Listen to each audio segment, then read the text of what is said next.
යන්න හදන්නේ මේ මොහොතේ තමයි මෙයා ගෑණි එයා ඇසිඩ් විදිය තමයි දැන් පේන්න හදන්නේ. තමන්ගේ ස්වාමි පුරුෂයා දිවි ලෝකේ යන්න හදන්නේ. එතකොට ඒකට හැසිරීම කොහොමද කියලා අපිට බලන්න හදන්නේ එයාගේ කාන්තාව කියලා. කසාද කාන්තාව හැසිරෙන ආකාරය. අර පැත්තට කරන්නේ. ඒක පැත්තට. මේ කෙල්ලේ ඔන්න ඔය මල ගෙදරට එන මිනිස්සුયો ගේන දේවල් අම්මාර කාමරේට දාලා වහලා තියෙනවා. හන්ද එළියට ගන්න කම්පිට මේකින්නේ ඕනාස්ති කරනවා. අර ආදි සල්ලිනේ බා බෝතෙන් ඉඳලා එකක් දෙකක් දීපන් ඒ හොඳටම ඇති. අන්න විමලන්න දෙනවා. අනේ බලන්නකෝ අපේ මහත්තයානේ දෙයියනේ මාවයි මේ ළමයාවයි දාලා ගියානේ. අනේ මන් දන්නේ මම මොනව කරන්නද මේ අසරණ ළමයාත් එක්ක. අනේ දෙයියනේ මේ ඊයේ රාත් හොඳට බීලා ඇවිල්ලා මාත් එක්ක රණ්ඩු කරලා නිදාගත්තු මිනිස්සයානේ. අනේ දෙයියනේ අනේ අපේ මහත්තයා මාව දාලා ගියේ.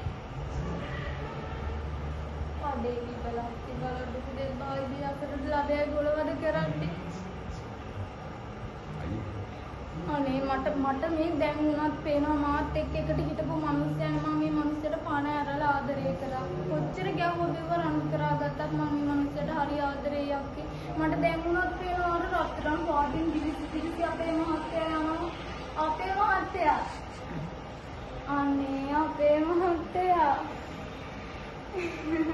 අපේ මහත්තයා කොහෙද මේ යන්නේ දිලිසි. අනේ දිව්‍ය ලෝකෙට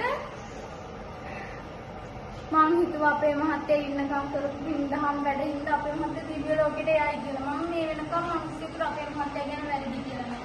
අනේ අපේ මහත්තයා මාවත් එක්කන් යන්නකෝ. අනේ මාවත් එක්කන් යන්නකෝ.